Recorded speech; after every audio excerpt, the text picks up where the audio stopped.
Welcome, everybody, to the American Space Museum. I'm Mark Marquette, and we're so glad you're with us to stay curious. Today, we've got the producer and director of a wonderful documentary project about the mobile launch platform here behind us on our green screen. Say hello to Mike Cotton over here. Mike, a good friend of our museum. And Pete Charamut. Sure. Good to see you, Pete. Pete is the contractor behind the demolition of this beautiful hunk of metal that is a historic piece of NASA that we're going to learn all about from these gentlemen who have saved that memory in the form of a documentary that we are having at the Hyatt Place this Saturday. Welcome, guys. How are you? Good. Sunday. Yeah, Sunday. Yeah, we're having a Sunday. No, we're having a Sunday. Yeah. Already out of the chute, I'm making mistakes, but it's definitely a TGIF day for me, gentlemen. I don't know about you, but I'm looking forward to Sunday at the Hyatt Place and premiering this movie with astronaut Bruce Melnick, who I'll show you a picture of in a minute. But tell us where you live and how you got invented and how many documentaries have you made, Mike? Okay. Actually, I'm born in Atlanta and grew up down in Miami, kind of down near where Pete grew up. And I moved to Pensacola about 30 years ago and have stayed there and dug some pretty deep roots in the production business, both live music and film video. But you do travel in this business as well as far as going out onto location shoots. But about 15 years ago, I hooked up with a guy named Dave Barnes. Hi, Dave. I hope you're watching. Hey, Dave. And you can Dave. comment. See you Sunday. Dave has been my exclusive director and co-producer and partner in crime for about 15 years. And we've done, I stopped counting, but together we've probably done over 100 film and video projects in 15 years. A lot of them, maybe a TV commercial or corporate film or something. Did probably 50 to 100 just national news stories where the big networks hire regional crews to go out and do the filming and so forth. You don't see us, but you see the correspondent from New York or Miami or whatever. But we had an idea about 10 years ago I'm an old surfer, to do a story on surfing in the Panhandle. And that was interesting and well received. And we went on to do one about the infamous Floribama Lounge, America/Roadhouse, their 50th anniversary.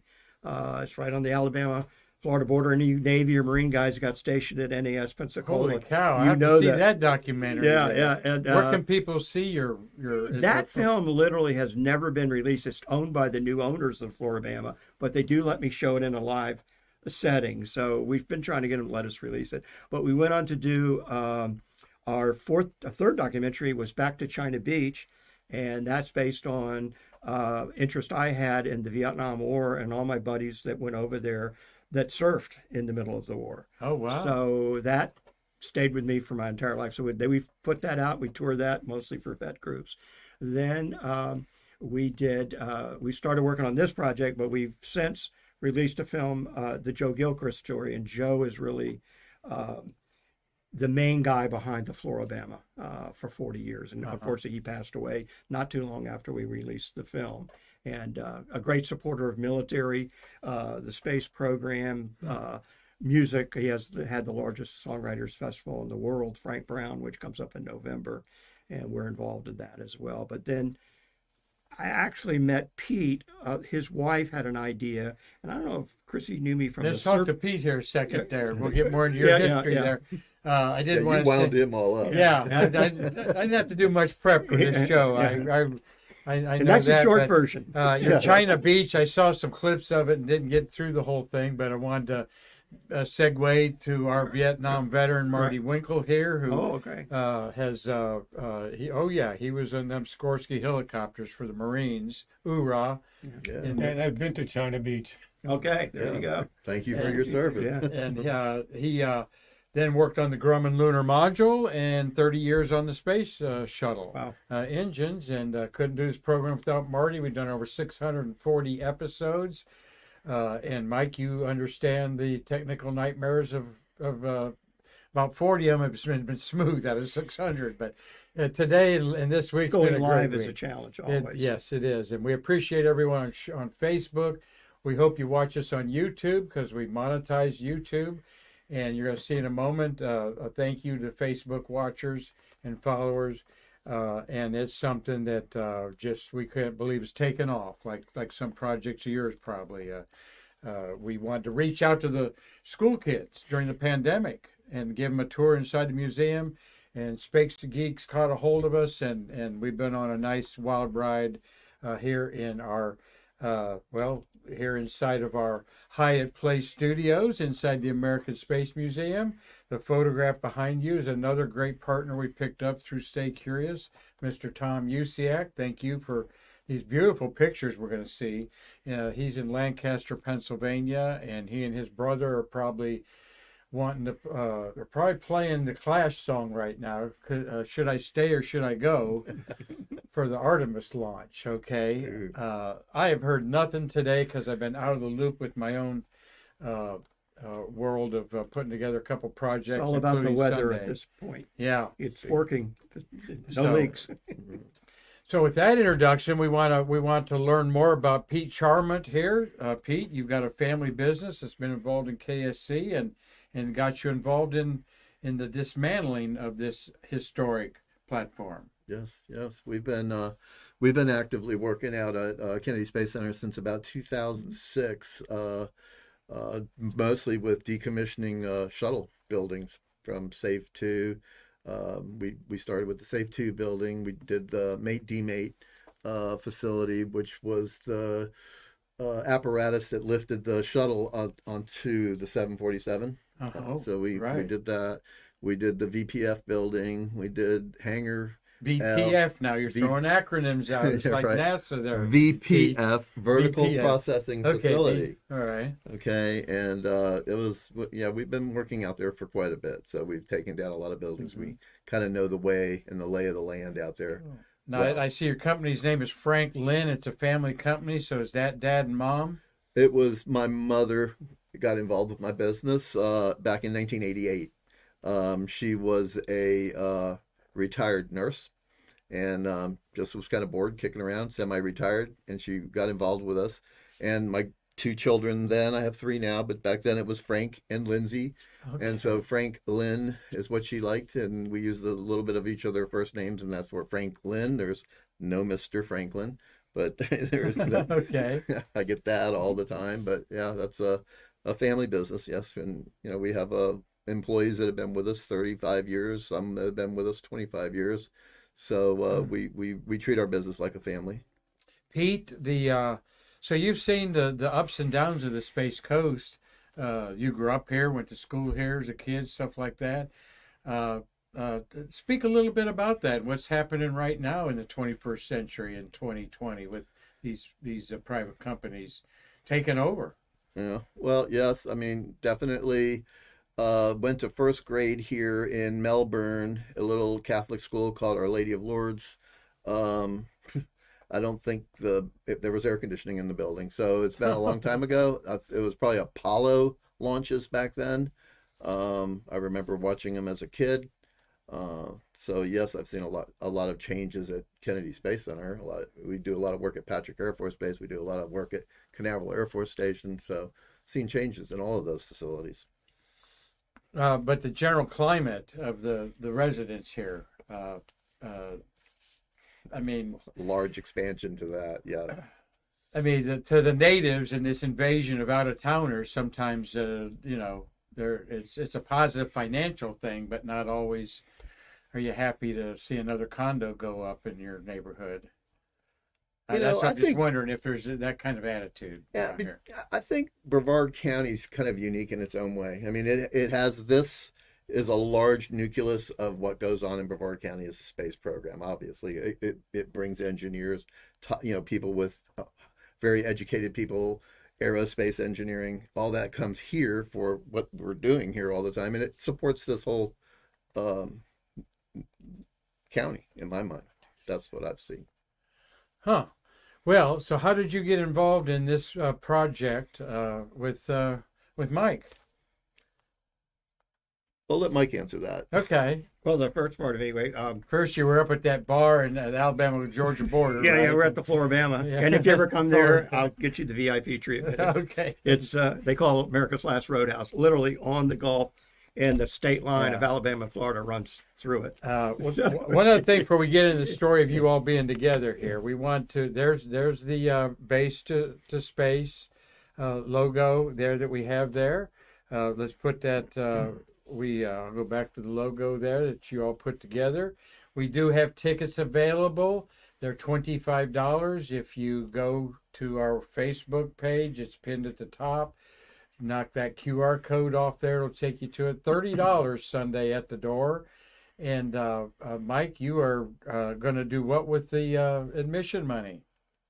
We're giving all the admission, Pete as well, and Pete is the executive producer, Dave Right. Barnes the director, to the museum. And it's really out of our appreciation for you guys helping us put this film together. You made it really a lot easier to be able to reach out through your connections to get people involved in doing this movie. Thank you. So you don't, if you want to help support the museum and you're in Michigan, hint, hint, hint, we got 4 or 5 guys up in Michigan Sure. watching us.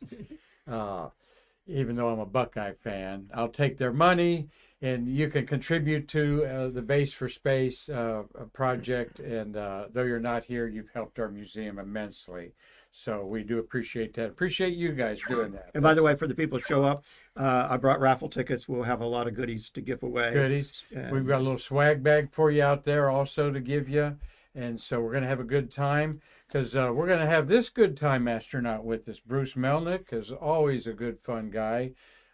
He'd rather be fishing or if he's not orbiting the Earth, I'll tell you that right now. But how is Bruce significant to your documentary, Mike? Well, we just wanted to get an astronaut just to add more credibility to the film of all these different experts of engineers and different people that do different jobs, right to the guy that tore the thing down. Yeah, right. But we were, every time we went to get an astronaut interview through the Kennedy Space Center, something would come up. It was COVID or a change of command there, but eventually we got Bruce, and he was one of the last people we interviewed, and I thought he did a great job. He's really good on camera, and we hope to get Bruce as we do. We'll probably come out with some bigger versions of this as time goes on. We hope to put him in there, just maybe doing an introduction, like Rocky Blyer, the football player and the Vietnam decorated veteran, Yes. did for China Beach, and that would be nice to have him do a little opening for us. But yeah, I mean, just this guy had been up there and took off from MLP2. Yes, he did both on the times maiden flight that he of went. Endeavor 49, Yeah. and I forget his other flight was also MLP2 on there. And what have I got? Let me see that pictures there. A second there. Okay, we did want to brag that thanks to you, we have hit 10,000 followers on Facebook this week, and we are thrilled. 5 years ago, we had 400. And so just by putting up space history, astronaut birthdays, and of course our Stay Curious video podcast that started on Facebook on, I think, March 23rd, 2020 is when we started. So thank you all. And please tell your friends to follow us, like us, subscribe to us, and tell your friends about it. And we don't want to be the biggest or the best or any of that thing. 10,000 is a seminal number where we can start monetizing Facebook, I understand. Yes, yeah. But so we're excited about reaching that goal there. And let your friends know that we think we're the only video podcast championing the Space Shuttle program as we celebrate the shuttles of September this month, guys. And there were 11 shuttles that were orbiting the Earth in the month and launched in the month of September. As we do this every month, there's 9 is one of the fewest. I think one month has 18 shuttles. We're going to find out here towards the end of the year. But what I like pointing out that you guys know is these are human beings that flew this up. These are over 300 American astronauts that are in our communities doing good things all the time, like Bruce participating in your documentary and things like that. So it's really to honor our space workers that the MLP is all about. And I know we're going to have a lot of people that worked on that thing there. So, but that's a big part of what we do here is celebrate the shuttles of September, and it's fun to go through them, and some occasionally we have guests that speak about them, like Hugh Harris, the voice of NASA, does it once a month. Terry White, who is he was a OPF, Orbital Processing Facility Manager. Mhm. And everybody knows Terry with his handlebar mustache. He's coming on once a month now to help us. Hope you're convalescing well there, Terry, on the surgery you had last week. And Nick Thomas, the astronaut wrangler with all the astronauts at the encounter, is also a frequent guest on Stay Curious, along with Triple T, Travis Thompson, the White Room crew lead. So this is what we bring to you and today we're bringing you the dismantling of this facility behind us here. So, Mike, take it away there, and I'll put a few pretty pictures up there that we can how do you distinguish how many of these platforms were there, and how do you distinguish them? Well, let me kind of tell you how we got with Pete, though, Yeah, do that. and his Yeah, wife. there we go. They had an idea, I don't know, this has probably been 3 or 4 years ago, to do a show kind of based on pickers, because what Pete's wife began to do was go into, Pete says, we're tearing these buildings. That's what it's like maritime law, I guess, in a way. Once you have it, whatever's left, you go in there and find it, and you can repurpose it, and so forth. And they found out about me. I don't know if through surfing, somebody says, you should call Mike Cotton. He's in film as well, and producing. So we got together, and the SIF building, is that Correct. And explain what that building is. Central Intelligence Facility. Central Instrument Facility. Yeah, that was a building we took down, and I think that's where Mike came into play. He was my wife wanted to do this surfing for salvage. What would you call that? It was a reality show. Reality show. Yeah. And so they started filming there. They got in the building. Ooh, surfing for salvage. I like that title. Yeah. For your wife. Well, you're going to learn a little bit more about it Sunday. Yeah. We've got a clip from it, actually, Okay. that we put together. It kind of ties in, because it's all a lot of side stories. If you talk about this platform, I'm like, Pete, you're going to do a film about a platform. Well, once we got into it, then we found out about all these different people that were involved and what this was, and it literally blew our mind. But that show was kind of cool, and I think Chrissy had a little bit of an injury, surfers, it happens to him, and we kind of put it on the shelf, but we still have it, and we put together a little 3.5-minute clip. It's kind of, since I always liked the cartoons and the newsreels back in the day before a movie, so we have that clip. Right, yeah. And when you do a film like I'm sure this, she'll appreciate you, equaling it to a cartoon. But no, we'll see how that goes, Mike. no, that's the ones I'm in. Yeah. But You come in the back door of his house next time, Yeah. okay? Not the front door. His wife's there. it's good to have some intro kind of films that Yes. tie in. So Right. that certainly tied into it. Did that go back to the Mercury, with the Mercury program? It went back to how they, in that building is where they discovered or created hypergolic fuels. So, Oh, wow. Oh, is that right? yeah. The other thing, when you do a film like this, and we put the word out, we have a lot of Facebook followers and so forth, and we're kind of in the public eye a lot, is we start asking for people to contribute. So these photographs start rolling in from everywhere. So the film, the way we've set it up for Sunday, is going to be kind of a one-time thing. But we will go into the clip of Surf for Salvage, and that will go into about 70 or 80 of the best photos that were submitted in there, and then it will go into the film. So it's kind of a nice little transition in there. And this is 50 years of photographs of all the different periods and different things that happened there. Pete had got me some more photographs here at the last minute. We're going to show those kind of as the people are coming into the to the venue, and then you'll see the film. But Well, this is STS-31 rocketing off the page, off the platform. I'm getting my scroll here. Our photographs here are my shuttle scroll here I have. 31, I'm going to see what date that was while we thank Mark Usiak, or Tom Usiak, for this excellent photos. That's Shriver blasting off with Bolden as his pilot.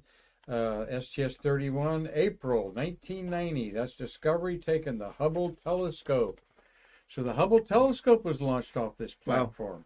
Mike, speak of some of the other historic missions that have launched off. Well, we had, and of course, I can put the film together, but I have to have the experts explain it all to me. But you learn a lot for sure. And like the Skylab, I haven't really thought much about the Skylab, but the Skylab actually. We've got a couple pictures of Skylab here in a minute. We'll show that. And Bruce Melnick was, from what I understand, he's the only Coast Guard service person to be an astronaut. He was the first one. The first one, yeah, okay. Yeah, And he set some records when he was up second there. one, but yeah, I forget who the second one is. They just had a birthday. And unfortunately, the Challenger, it's part of history. The Challenger did go off of MLP2 as well, and we do get into that somewhat in the film. So look at this gorgeous shot there by Tom Usiak. This is what blows my mind. Is now you're inside of it, and let's let Pete talk a little bit about dismantling this. You look at this thing, and there's so much more to it than meets the eye. Yeah, I would say what most people, it's a big metal box. And when you see it, and when you would see a shuttle stacked on it, that's pretty much what you thought. It's just a platform to move the shuttle. But you didn't know it's like a 2-story office building underneath it. Like there's computers, there's mechanical equipment, there's fuels, there's hydraulics, all in this on a 2-story level, where you're going upstairs, downstairs. Massive. So this isn't the movie Alien set or some steampunk spaceship out there, huh? Unfortunately, I didn't ever get to see it that lit up. Well, I guess I did when I. Well, tell the story about when you first went in there. They've obviously done for photography. I see the lights at the top. It was more But like that is awesome, folks. Look at the inside of this, the structure. Mechanical here. marvel. Did you ever imagine that this structure? Well, there it is behind me, right there. If I take that away, that this is what's inside Right. of this right there. Wow. and all that heat, all that launched off the top with all that equipment in the bottom. Wow. I mean, that's what blew my mind. Is like, Yeah, how come this stuff so far. didn't melt? Yeah. Well, it was pressurized too when they worked in there, but they got out. Right, the blast of Yeah. the solid rockets or the F1 engines Right. on there. Amazing it didn't melt everything. Yeah. You would think, but that's how thick that steel was on top, and those plates that were put there to deflect the flame. Marty, tell us, say hello to some of our friends there that are watching Mike and Pete here today. Okay, we got Mark and Tom Usiak, Ben Usit, Dave Stange, Christopher Mick, Robert Law. Robert Law's in Dundee, Scotland. TGIF, Robert. Yeah. Hope you're enjoying your cocktail. Have a pint for us. Yeah, have a pint for us. Hey, let me give you a question that was William Whiting asked. Pete, any chance you can make pieces of the MLP-2 available for purchase, maybe as a donation to the American Space Museum? Who said that? William Whiting. William. Thank you, William. William, there is a piece of the MLP that has been shipped off to the Smithsonian. So we donated that to the Smithsonian, and we prepared it and shipped it to the Smithsonian. It will be on display at some point. They have not told me when. As far as owning a piece of the MLP, you can go online and to motoart.com, and they're selling a tag, a little piece of the actual MLP. It's the tail mast unit, which is where the fuels were pumped up through, that they've made tags out of. So I believe there's 20,000 of them, and you would get one with a number on it, telling you which number it is. Motoart.com. Okay, well, after our event Sunday, we'll post that up. Yeah, it's a tag for the MLP2. So. Okay, all right, good, great question there. All right. And as far as our museum, we'll have to. Oh yes. I that tried was to the keep other it a question. secret. I tried to keep it a secret. No, that's okay. Do you want me to tell you what I plan to give you for that? No. Okay. You don't have to. All right. Well, I mean, I can. There'll be something Or special it'll be on presented Sunday, to the you'll find museum. All right, good. Yeah. Well, thank you very much, Sarah. And he has that But it'll question. be one of 4 in the world. Is that right? Yeah. Sweet. Now, All right. Well, if you got time, tell the story of when you first went in the MLP, when you took possession of it to demo it, and Okay. you're in there by yourself. This is a great story. No lights. I think it was December or January, so wasn't hot. It was decent, maybe on the cool side, because in the MLP, when it's cold out, it's real cold inside. Obviously, it's like a trailer, and when it's hot out, it's real hot inside. So I'm in this thing. It's like going in a battleship. You go through one airlock into another airlock. Again, it's not energized. It's just open for us to go walk through. We're salvaging. We're taking things out. We're taking wire, copper, whatever out of this building.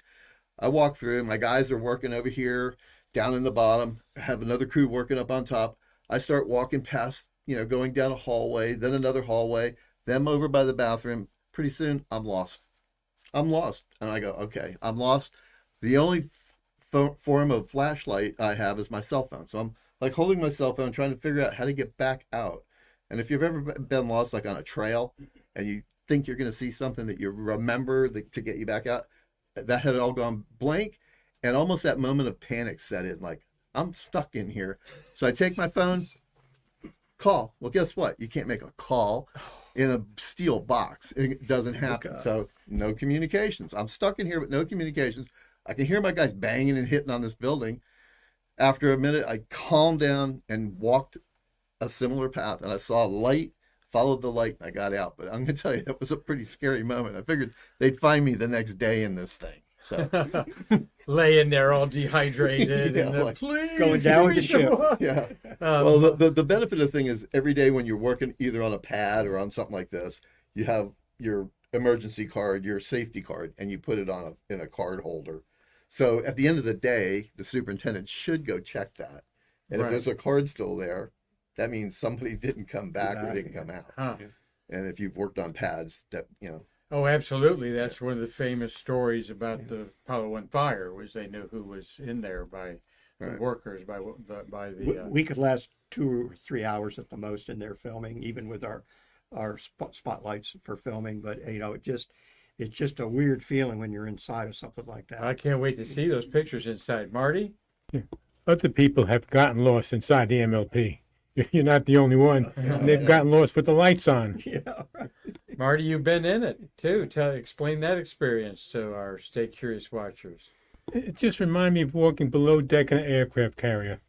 I mean, you think after the first time, you get used to it, but every time I was in there, it felt like I was on a ship. It's unreal. Those were Ingalls Shipbuilding actually built it, I believe, did most of the construction. Yeah, they're and the approximate cost to build them? Y'all seen the price tag thrown out there? I probably have seen it. I don't Yeah. know. It's in the film, and I can't I can't thought think I of know the the number. new ones they Quite a built few for $1 million. billion. Yeah. Over $900 million. And this was retrofitted from, going from the Apollo to the shuttle. People talk about the space program. Oh, it's a big waste of money. But if you knew the technologies that come from that, but they were able to refit it to work on the shuttles. And there was like 11 or so Apollos. There was 20 or so Fix that, shuttles that went off of there. I know NASA Marty, engineering. fix this there, Marty. I did something wrong. There you go. There. So then there. But I wanted to show this big. There we go. Okay, good. We Yeah, had- that's another Mark Usiak photo of that is Skylab, the space station, because you can tell it's covered up in the fairing on this mobile launch platform too, back in 1974. And there it is up close, and there's a number 2 on it. So I guess that's how you tell which one's which, huh? Yeah. Right. Well, they'll say, and there'll also be another number that'll say what side it is, 1, 2, 3, and 4. Right. And then it'll say MLP2, or it'll just say 2, side 2, Side side two, 3, yeah. side 4. So if you were able to zoom in, you'd see that. But yeah, every corner, every side was numbered, so they knew what it was. And a film like this, it's a lot of technical stuff, but it's fascinating and entertaining at the same time. But like Pete and his expertise, we then came in contact with firemen, engineers, electricians, carpenters, HVAC people, and it was all about the same, but their point of view, talking about the challenges, that they had with this thing, and how that they were all fascinated with this piece of equipment, and that not much attention is ever paid to it, because it's not the sexy part of the space program, Right. but it's one of the most important parts, because without it, you're not going to launch anything.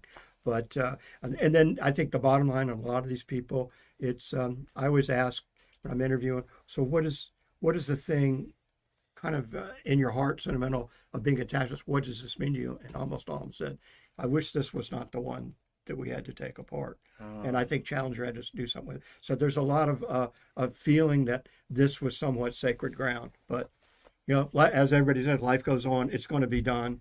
And, I guess you still have one out there and 3. And we have your documentary for the yeah, memories. and that's really what it is. It's But I mean, look at it. Where would you put it? Yeah. It only moved across the crawlerway.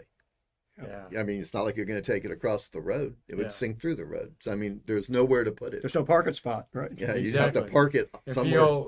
this is not the crawler picks this up and Right. takes it out to the launch pad. And then Pete's team had to get it off of the crawler onto these look like giant milk crates, oh, is that right? and then lower them down onto these piston style jacks.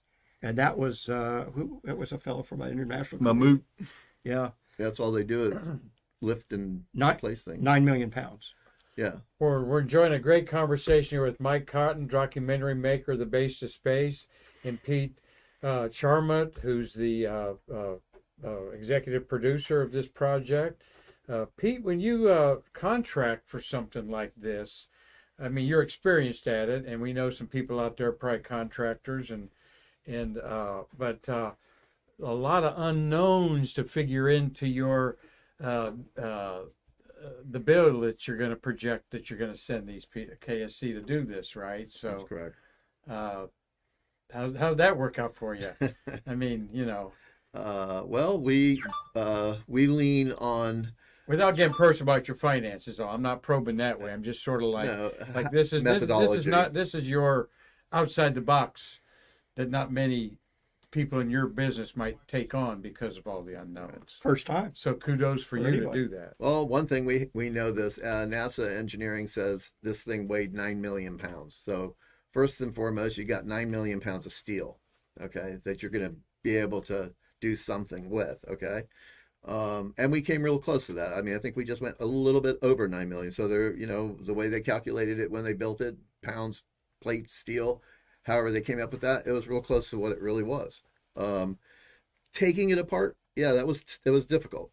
Because I had nobody to ask, hey, have you ever taken an MLP apart, right? Yeah. You can talk to other contractors, and we belong to the National Demolition Association. You can call them, and guys will sit in a think tank and go, well, I'll take this building or a 10-story building, and everybody's got their methodology, and you can think tank it and come up with a plan, but nobody's done an MLP, so that I know of. And so I could not communicate with anybody about how to do it. We came up with using processing shears that we've worked a lot with a company, and we buy all of our processing equipment from Genesis products. Okay, so Genesis. Okay, got so, the head on there. yeah, Right. I got a hat out of the deal. So they support us with their processing equipment. I met with their area rep, Mike Kinnear, and we came up with a shear that would work on this MLP that would cut that steel. Well, as we went, we found out the shear would cut most of it, but not all of it, and then we had to burn the rest with torching. So this was a compilation of torching, and it's a method of knowing where to torch and what to cut and how to cut. That knowledge I have now, and I do know how to do it now for sure. Well, we've got watching on Stay Curious today quite a group, Marty. We've got Alex Newman, young lady. Great to hear from you. She's in Germany. Okay, we've got David Palmer's in the UK. Doug Forrest is over in Los Angeles. He's a very talented pencil artist, specifically with Apollo. We did a little program with Doug a couple of weeks ago. Melissa Pope at the Space Coast Office of Tourism. TGIF, I know she's ready to head out the door. This has been a long, busy week for everybody. Cynthia Rossi's watching. Thank you. She's one of our faithful watchers. As at William Whiting, we got Eurocraft Diversions. EDU Craft Diversions, Marty? Yeah. And Brad McKinnon's watching. Ophelia Sauterelle. Hello, young lady. She is in Normandy, France. One of our friends watching this. So we will let you know how you can buy one of these discs of the Base to Space mobile launch platform, or come Sunday from 2 to 4 o'clock at the Hyatt Place hotel. Tickets are $25 in advance, 30 at the door, and it's posted on our Facebook page, one of the portals, to buy tickets. So, Mark, I do want to mention this will be the DVD release as well okay, on Sunday. And then from there, if we tend to travel around with these films and screen them, we're going to be setting up our own downloadable platform. We're a video on demand type of like a Netflix good. or YouTube TV. But for a while, we're going to go out to groups like yours to do live screenings. But you can get the DVD. We got the hats in. Sweet. We got the koozies in. All right. So that buys us gas money to get to the next gig. But That's yeah, good. that's good. kind of what we do with these films. Is we know we have kind of a niche market, but man, there's a lot more. You said geeks. I've heard space nuts. The space fans Yeah. out there that eat this stuff up. And it's great, and we've learned so much. Oh, there are, and we've sold tickets. There's 5 or 6 individuals who come into the museum and say, "I worked on that thing. I'm going to that," and I know you're getting a lot of interest from it because, like Mike said, there's a passion that the space workers, like Marty, my co-producer here, have for what they did, and that's why we call them on our show national treasures, Pete. They truly did things that no one else in any kind of industry in America or the world has done. And today we've got 13 humans orbiting the Earth, Amazing. 10 on the International Space Station and 3 in a Chinese space station. That's the most ever. Outside the little asterisk there, Ben Husett, with they did have 6 suborbital go up when there was 13 briefly. But you would think there'd be hundreds of people in space by now, the way we grew up, right? Every day. But no, there's just 13, and that's the most we've ever had. It's tied 4 times orbiting Earth. Isn't that interesting to think about? And they launched off this platform, a whole bunch of them. Let's show another pretty picture by Tom Musiak here. The night shot there. There's another, that's the close-up of this. The night shot out there. Did you work at night? In demolition? They usually kicked us out when filming. But No, we didn't work it. Okay. We had plenty of time in our schedule to accomplish what we did, so we didn't have to push weekends or nights. And there's another launch there off that platform there. yeah, the filming challenges were, even though I haven't been in combat, but just about everything else from tornadoes to floods and whatever bad big stories that are out there for quite a few years. Dave and I got a lot of national news gigs, but this was really a whole different thing. And I mean, we had to have the helmets on and the goggles and the steel-toed shoes, and we had to know where we were going. But these guys were great. I mean, they made it a lot easier for us. It kept us safe, You And put your card in the slot. Oh there, yeah, let everybody know you we were in like there. front of the team, Yeah.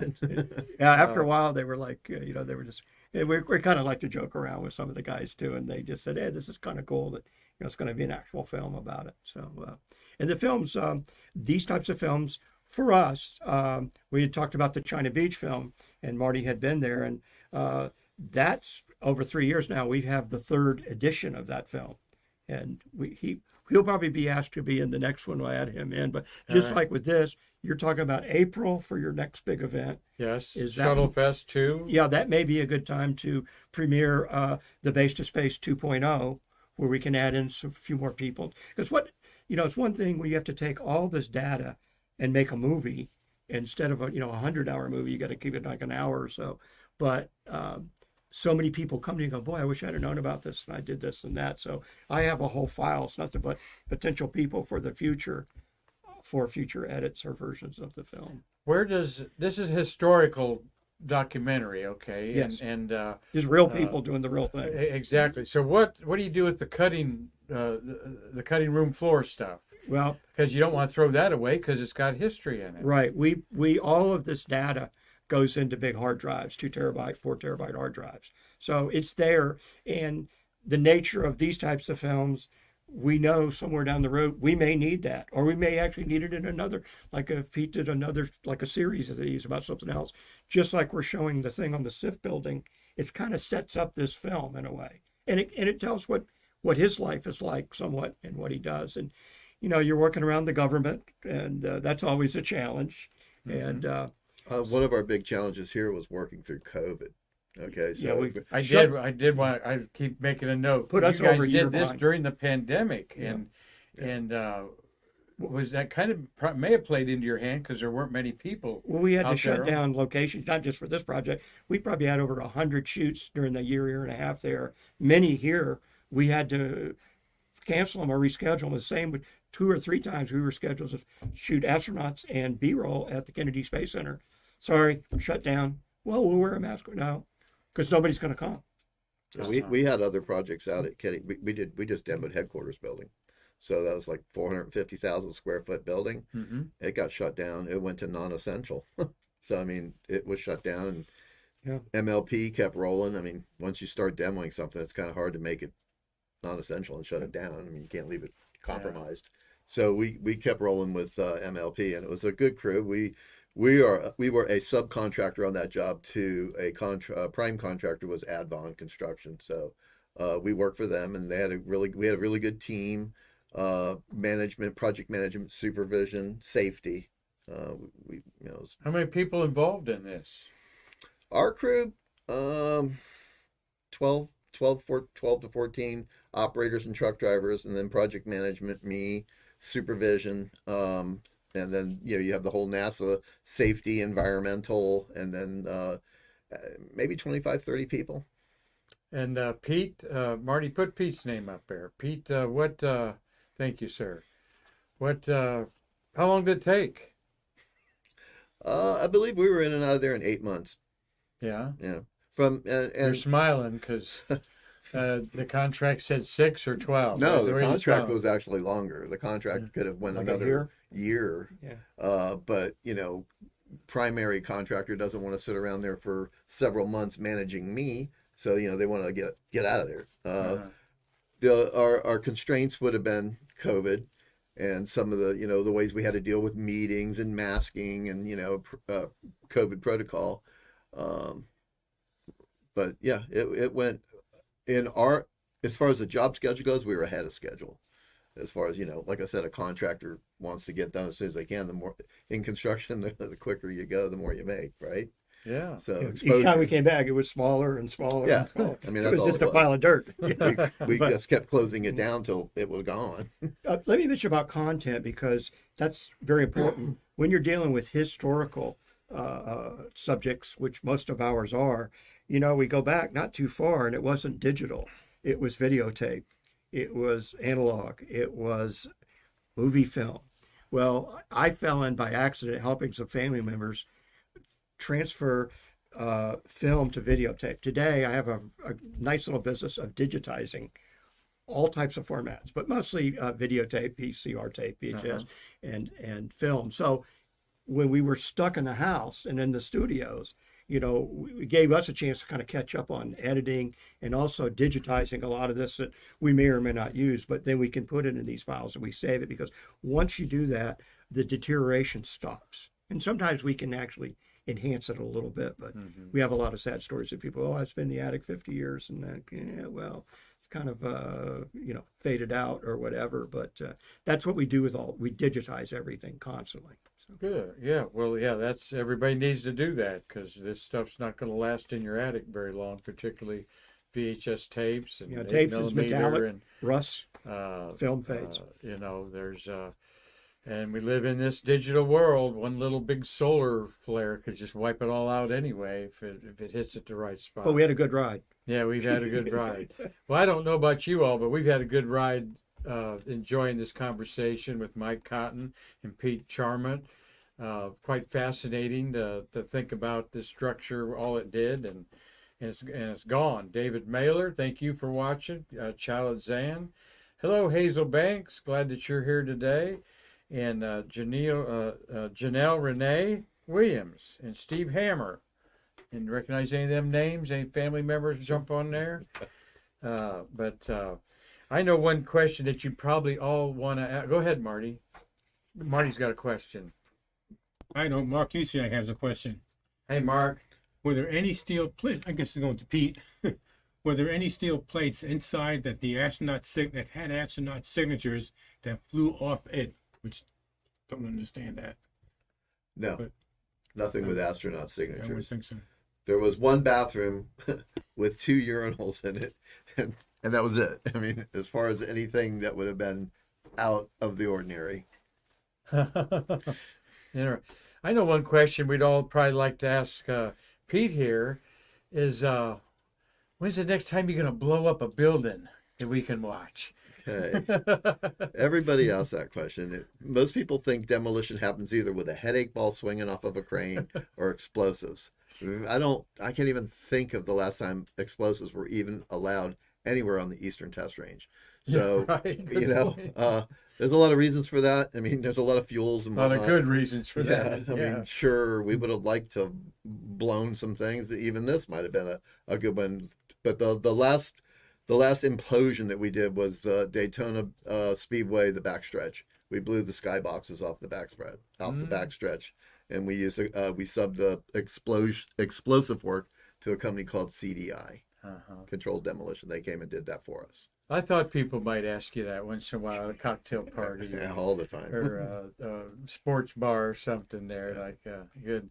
Can I mention Yes, absolutely. online how they can keep up with the project? Please. We do have a new Facebook page. It is The Base to Space. So it's all things that are space and connected to this. If you want to get into some other projects, Mike Cotton Productions on Facebook. These are just fan pages. Just hit the like button and you're in the timeline, and you could communicate with us that way also. So, and we're going to be coming out with some other products with the logo on it as well. Super. Well, we've enjoyed our conversation with these gentlemen. We can't wait to see the documentary this Sunday at the Hyatt Place Hotel right there. And with Bruce Melnick there, astronaut, get to meet an astronaut, and $25 if you buy your ticket on our Square platform that's on Facebook and some of your platforms, as well as $30 at the door. And it all goes to the museum. And it all goes to the American Space Museum. God bless you guys for that, for sure. And Bruce has some really good stories. I can say that. Yeah. He's got some really good stories. Good. I'll tie He's that terrific. guy down for some stories. All right. Yeah. Well, we'll be there for that. Pete, is there anything we didn't ask you that you'd like to share with our wide range of watchers here? Pretty impressive, huh? Yeah, it is. It's really impressive. Never done anything like this before, so it's new to me. I'm probably a little nervous. Oh, but, you did great. You were perfect. We appreciate you taking time out of your day to do this with us. You're And welcome. and you're going to be there. And you got to mention your other partner there, Dave Barnes. Dave Barnes. Long time, everything I've done the last 15 years, he's been the director and generally the head editor and my co-producer. Dave is on another project up in Northwest Florida right now, but I know he's watching, and he doesn't really like the limelight too much like me, but I got the bigger mouth, so I'm the guy that does the promoting, so to speak. But hey, Dave, I know what you're that's out there. like. I thank you for. He's had a couple of health issues over recent past, and he's gotten better. But Dave is he's got a couple of Emmys and a bukus of other awards, and Wow. I'm real proud to work with a guy like that. So we couldn't be more different than each other. Well, everybody shows up Sunday at before 2:00. Mike, tell us what the format for the event's gonna Basically, be. well, we're going to be getting the room set up probably 12-1, something like that. 2, begin to roll with just a meet and greet. Come on in. We're going to, like I said, we're going to open we'll have some slides going that Pete gave me. I guess these are your personal photographs he took of him and his crew, and just some different pictures we haven't seen of the demolition of the project. And then from that, we're going to have you guys talk a little bit about the museum and its mission. I'll talk a little bit about what Dave and I and Pete do. We're going to make a little presentation, basically from Pete, and then we'll go into the Surf for Salvage little clip, which is really neat. And if you like the pickers, that's nothing.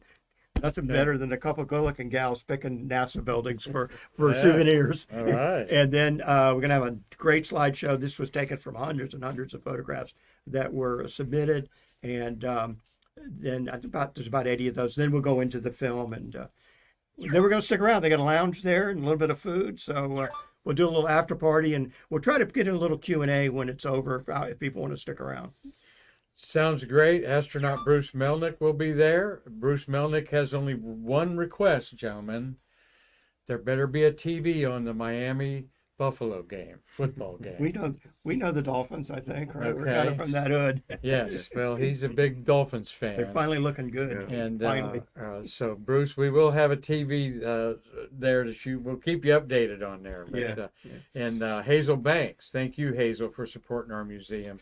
And she worked for the Buffalo Bills owner, Mr. What was his name?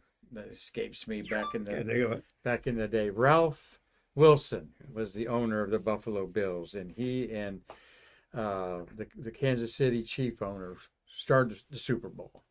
And Hazel, you were there. God bless you. Marty, I messed up on somebody's stars the other day, and they called me out on it. I said that somebody gave us stars, and it was somebody else. You don't remember that?